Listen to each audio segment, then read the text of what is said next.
Unity of Houston is an inclusive church where we seek to understand and live the teachings of Jesus and other spiritual masters.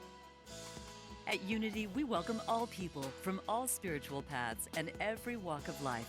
We celebrate the diversity of our city and of our world, and we teach love, tolerance, and oneness, seeking to live in harmony with open minds and open hearts. Wherever you are in your spiritual path, you are always welcome at Unity. Join us and discover that the life of your dreams is already within you. We are talking about Living Originally. This is our series by Robert Brummett, an instructor that Jean Marie and I, we love him and we think he's wonderful. And if he's watching, we love you, Robert. But he has written this wonderful book that we've been teaching from, and we're about halfway through it. This is number 5 of the particular steps that he is talking about so that you can reclaim your spiritual path in a powerful way. And the series involves, at the beginning of it, 5 foundational practices, and we've covered 4 of them: self-awareness, self-acceptance, forgiveness, and benevolence, kindness, which we covered last week. Reverend Jean Marie spoke on. And so, actually, it wasn't last week. Last week we skipped, but the week before that. And tonight I'm speaking on compassionate communication.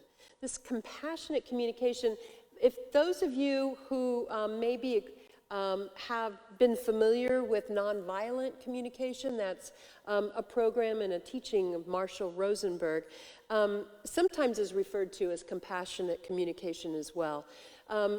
Robert talks about this as being not exactly the same as that. It is, in his mind, the way he describes it, as being a practice that is a little bit more inclusive, a little bit more generalized, and it's not coming from the same intention exactly. So I'll try to explain that as we go.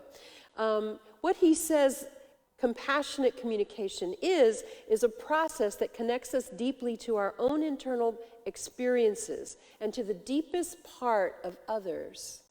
It has the potential to transform our relationships, our culture, and most importantly, ourselves.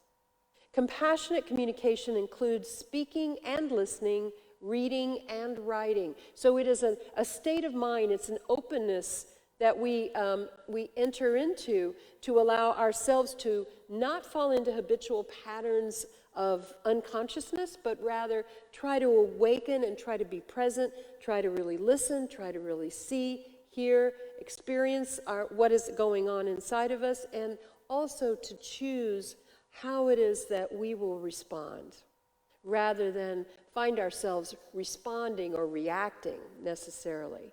He says intention and awareness are key factors in this practice. He says compassionate communication does not require a partner committed to that practice with us. They need not even know you're engaged in the practice. So this is a self-practice. This is while you are interacting with others and communicating, it is really intended for your self-awareness, for your self-acceptance, for your transformation.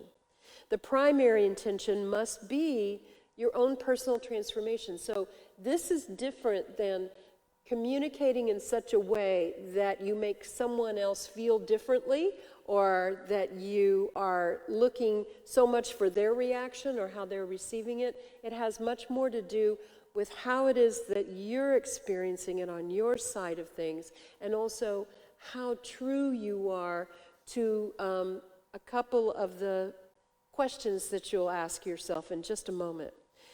And he goes on to say that relationships that you practice this compassionate communication process with will improve and be more fulfilling, but it's more of a byproduct. It's not the purpose or the focus. So it's a little surprising, isn't it? So basically what he says is that he sees compassionate communication coming out of this practice of what's called right speech. Right speech is alignment with intention, integrity, practice, and it leads to transformation. Not the right way to say something, not a rigid way of saying things, but an infinite number of ways of practicing right speech, which comes from something that arises in our awareness, that arises up from us. He says, before I speak or write, Robert Brumman says, I consider 3 questions. Is it true? Is it kind? Is it necessary? Is it true? Is it kind? Is it necessary? And so from those questions, we'll kind of explore them a little bit at a time.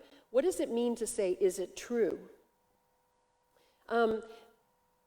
Not to present as true what I know isn't or may be questionable. In other words, may not be true. Something that's not true for me, it may not be true in the world, there may not be facts about it, or it may be questionable. And that I wouldn't represent it as true.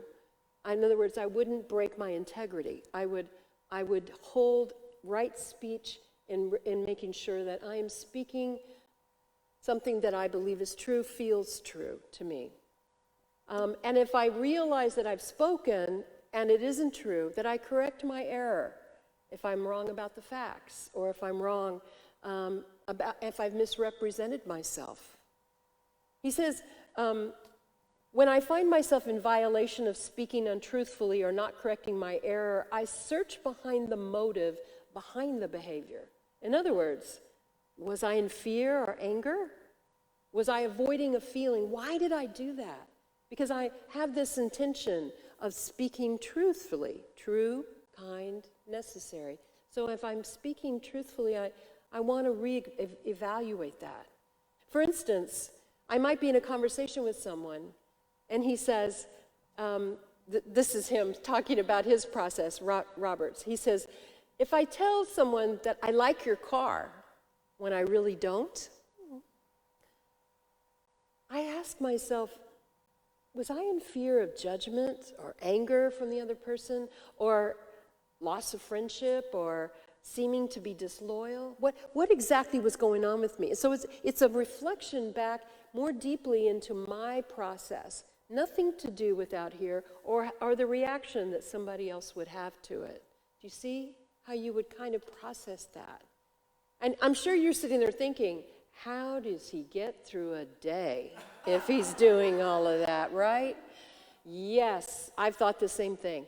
But here's the deal. Once you start practicing that kind of inquiry, when you have a real commitment to being in integrity with yourself, with your own feelings, with your own beliefs, with your own principles, the things that matter to you, when you practice that, it's almost like it takes a beat to figure out if this is something I should speak or not. And if so, how should I speak it?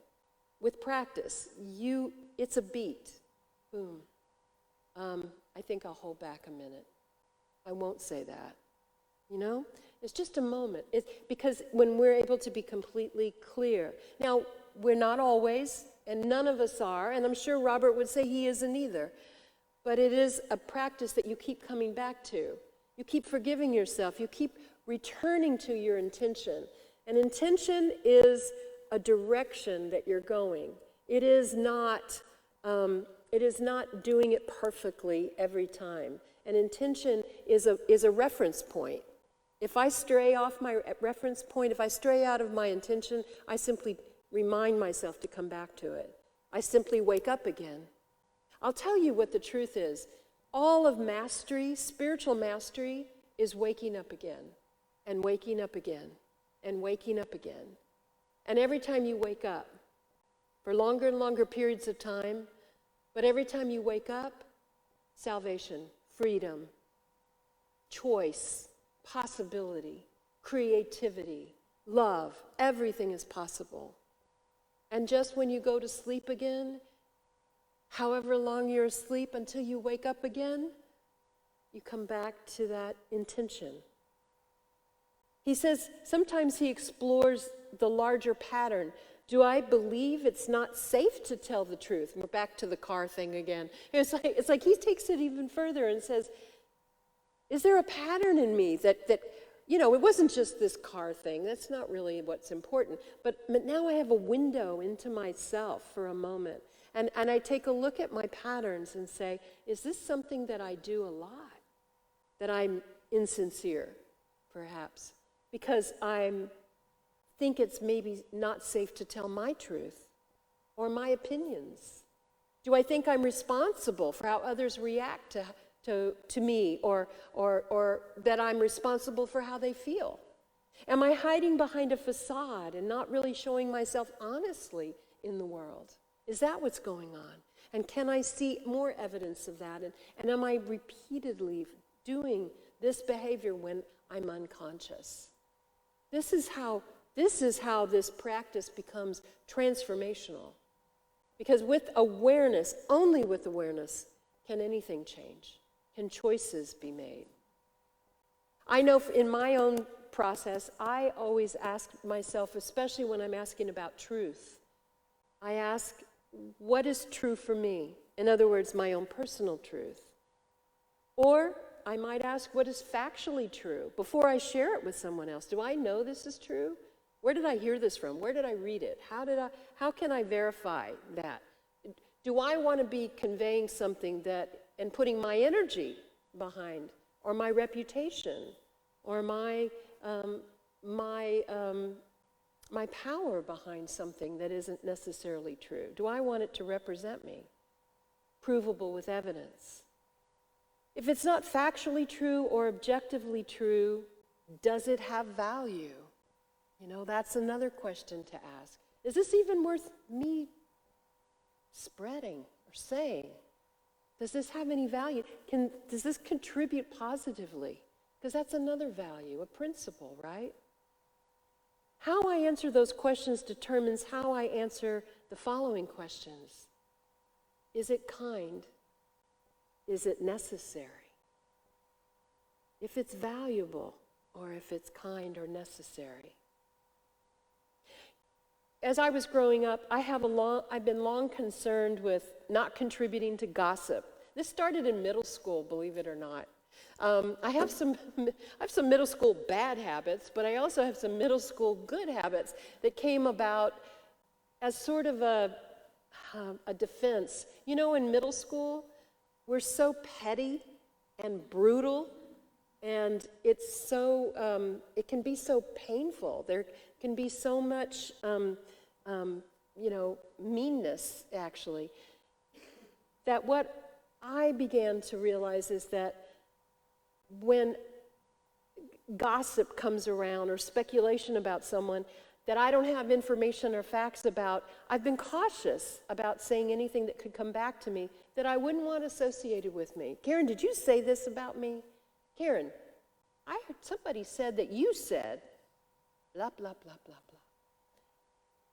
I made up my mind a long time ago that my standard would be, am I willing to stand behind anything that I say, any group of people anywhere, that I would not want to come back to me from the person that I'm speaking to, that I need to be ready to handle that I need to realize that this is something I want to stand with.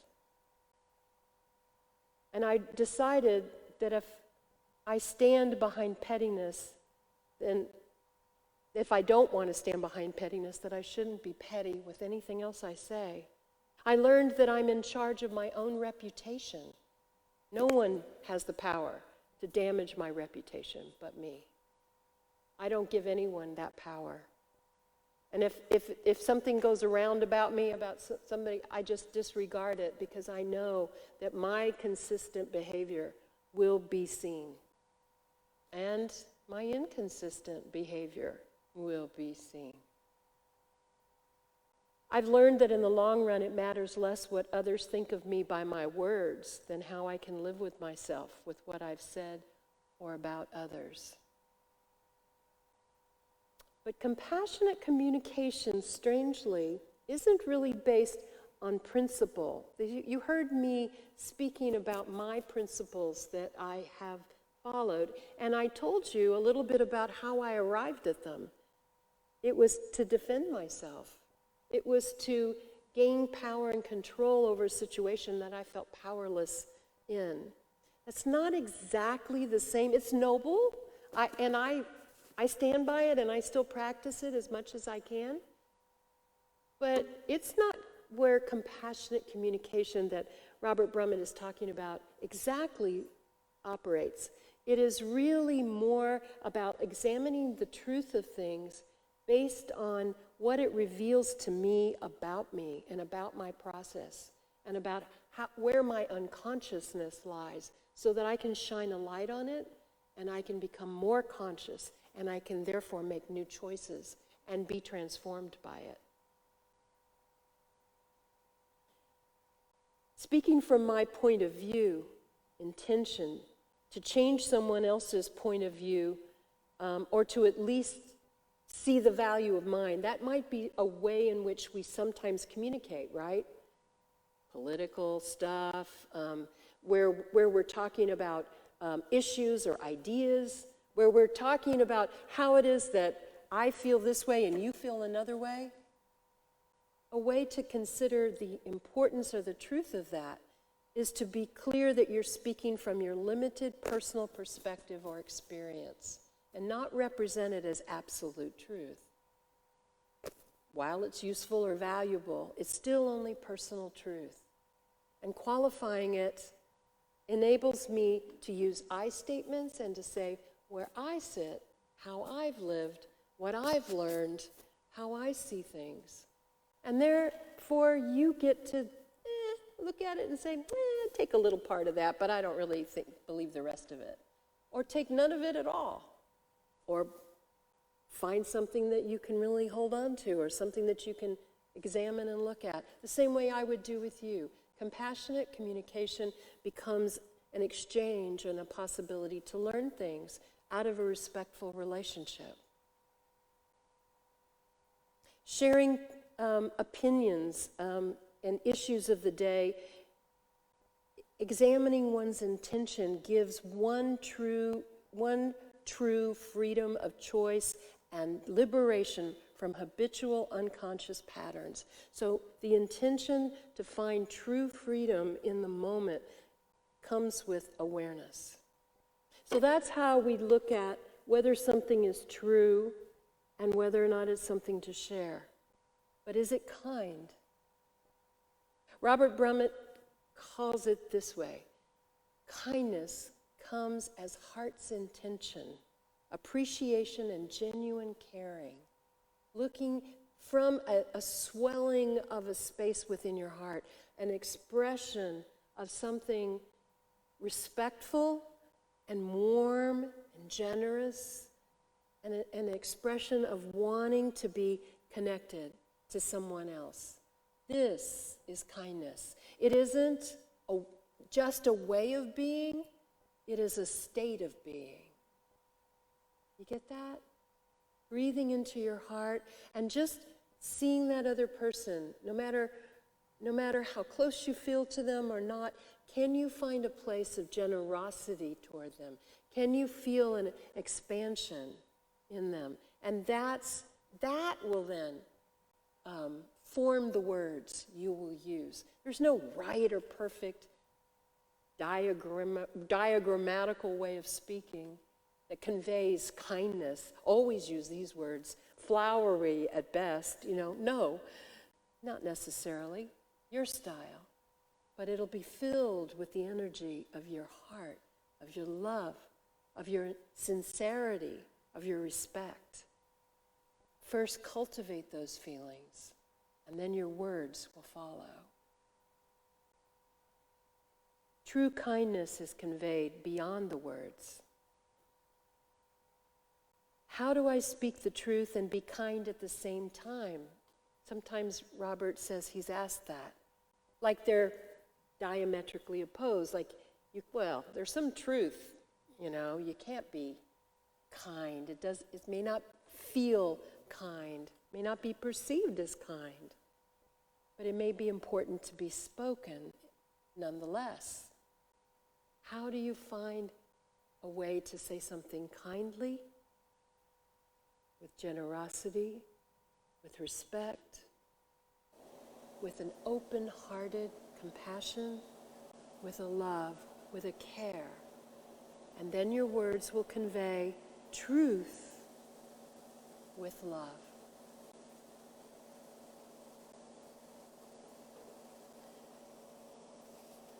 I have a friend who's known me for over 25 years, and just this week, I sent we were involved in a text exchange.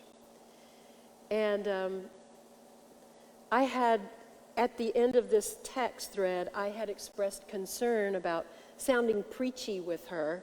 You know how the limitations of text speech is like, text speak.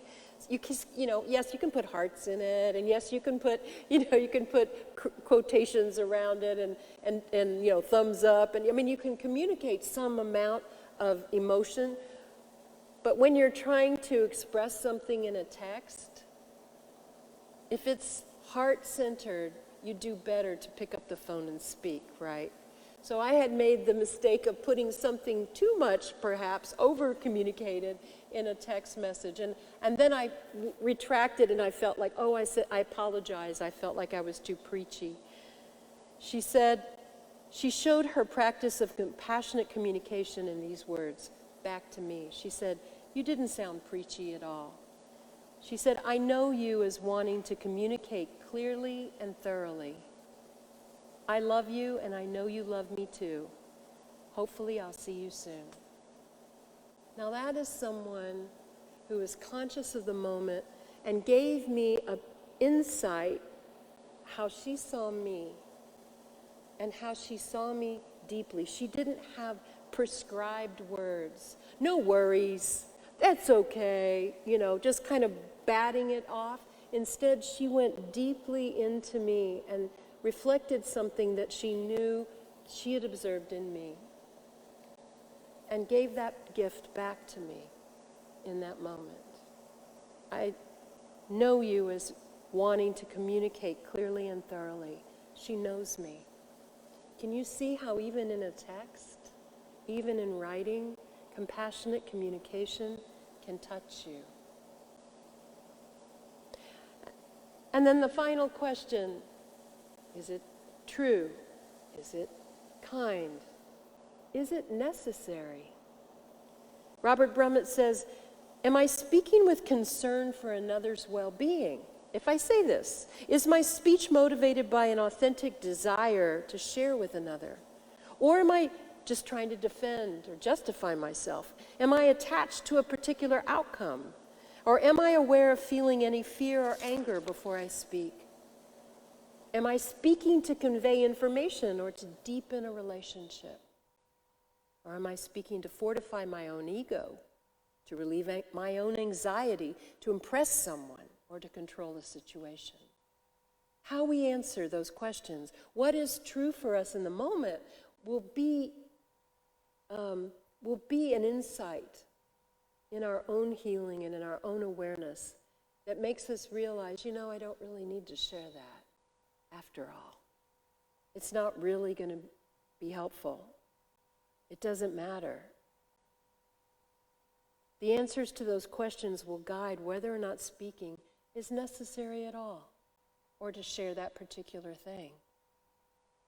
Again, you're thinking, how long do I have to respond to this? And how much synthesizing and filtering do I have to do? Again, instantly checking in with your heart. When your heart is closed, when your adrenaline is up, when you can't wait for their mouths to stop moving so you can shoot something out at them, you're not thinking, you're reacting. That's how you know. That's how you know that it's not that you'll regret it necessarily, but you're definitely not practicing the practice. When you stop and be conscious of something to say, then you know, I'm giving you a gift, just like my friend gave me a gift.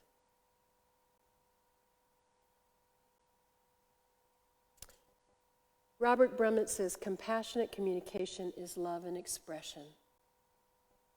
The way that you can benefit from it as you practice it is to practice and to journal it, to write it down, to give it back to yourself.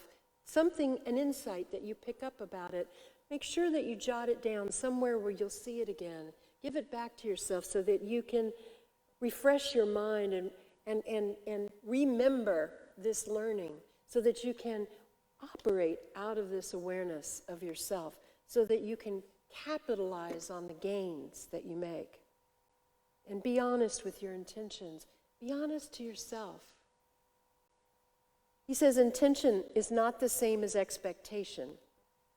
Intention is setting a course in a specific direction and returning to it again and again when you get off course, just like we said at the beginning. He says we can't know our ultimate destination. We don't know where this is leading us. It's not a particular state that we're going for, a goal that we've got in our sights. It's merely an intention to always be honest, to always be as kind as we can be, to always speak only if it seems helpful or necessary. It's an open-ended process of continuous unfoldment, no finish line to be crossed. Pema Chodron, a Buddhist teacher, says, if we begin to get in touch with whatever we feel with some kind of kindness, our protective shell will melt, and we'll find that more areas of our lives are workable. Hazrat Inayat Khan, a Sufi mystic, says, there's no greater sign of divine presence than being fully engaged in the activities of life while demonstrating loving kindness, tranquility, and ease of being. It's closer than you think. It's right here. It's easier than you think. Compassionate communication. Try it. Namaste.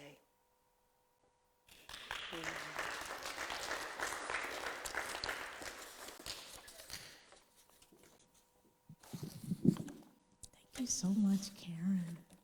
And I see all that in you, so I know it's true. It's what you reflected about yourself, because I experienced that.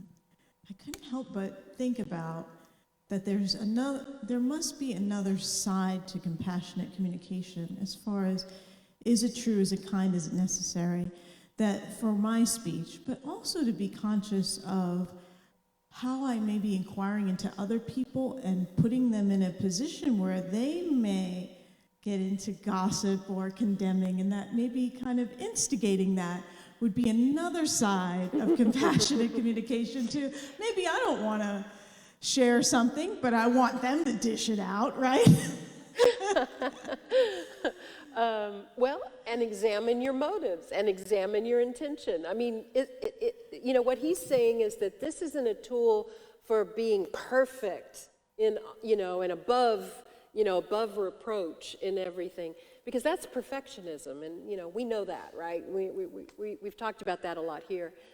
It's really a practice of using how we communicate as an opportunity for reflecting.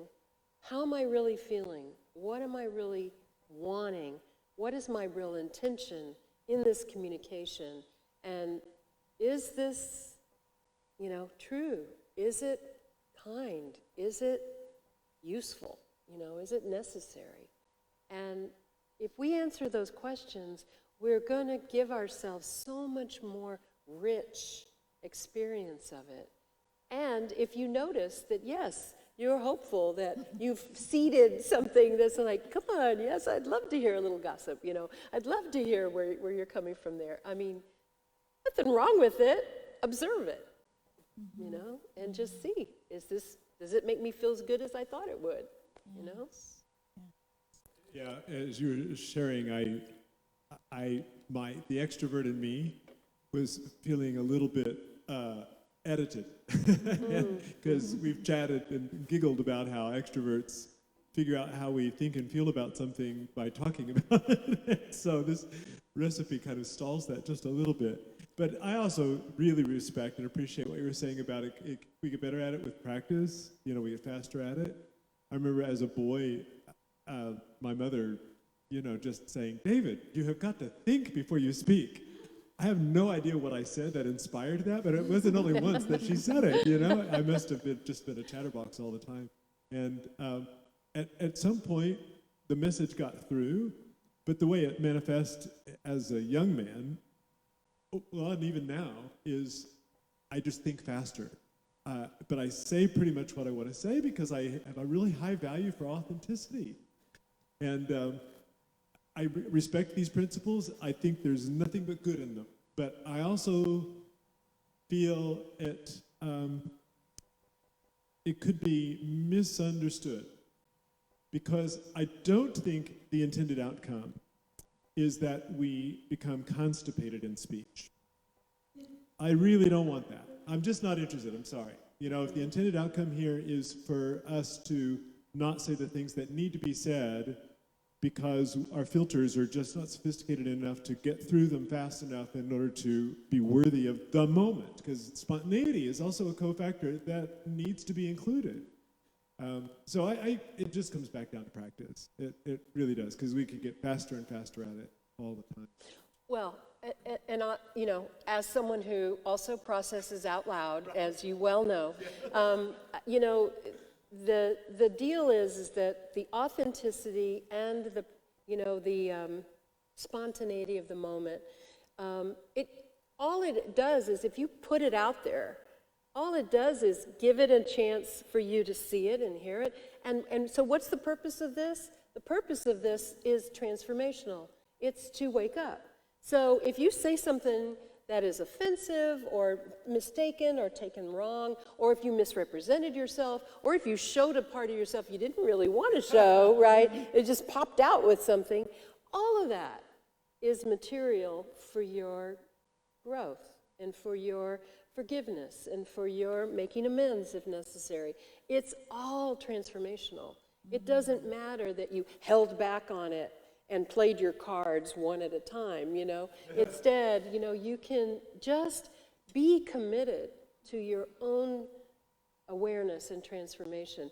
And be aware, we should all be aware, when we're defensive, when we're defending, when we're explaining ourselves, when it's important that, that I don't need to apologize because where I was coming from was this. And if you understood where I was coming from, then you wouldn't be offended anymore. Do you know how we're trying to manage all of that? This is making a bigger and bigger mess, Really, the advantage is the sooner we get to what is deeply true, whatever it is that needs to be heard or felt or changed or seen or make amends or I can learn from and realize, that isn't true, it wasn't kind, and it wasn't necessary. And how could I have seen that in the moment? And how can I back it up a little bit? It's all it is. It's intentional. And again, when you're off the page, just come back to what it is you intend. You know what? When we make mistakes, we are so lovable. I mean, unless, of course, we've offended somebody, and they're not feeling so much love in that moment. But it is, as you were saying, authenticity. And when we are honest, and when we are, truly, heartily sorry, we are so much more lovable than when we're right and got it and figured out, and we just need to explain it to you again in a way that you understand what I meant and where I was coming from, and then you wouldn't be mad at me anymore. How we're trying to manage a situation rather than be in a situation. Be it, Yeah, you framed it beautifully when you said it's a state of being more than it is a way of being. It's not a technique. It's an entire state of being. Right. It involves great self-compassion in the process too, because like you said, to be authentic, you can have some messiness in there where you notice things and then the opportunity comes along for the healing. Maybe the thing you said does come back to you, and I can apologize for that. Or Yeah. Worse things could happen, really. You know? I was also struck by something you were saying in kindness, and I became very clear that kindness and being nice are not the same. Like, you can actually be rather unkind while being nice. And it gave me an opportunity to think about some very tender and challenging conversations I have had with people where it was necessary to say something that hurt the other person. But because I was leading with kindness, and my heart was open, and I was really present to a commitment of not only growth for that individual, but a growth in the affinity between the two of us, I could just hold vigil for feelings while being kind, being just sort of staying in the conversation. I mean, it's not that I got this handled, yay! But I have experienced it enough to know that is just a real gift. You know, that is when that kind of compassionate communication can occur. Right. I've witnessed that in you. Thank you for watching this message today. I'd like to invite you to join us in person here on campus at Unity of Houston for Sunday morning or Wednesday evening services. If you can't be with us here on our campus, you can still join us live on Facebook or on our website, unityhouston.org, Sunday mornings at 11 a.m. Central.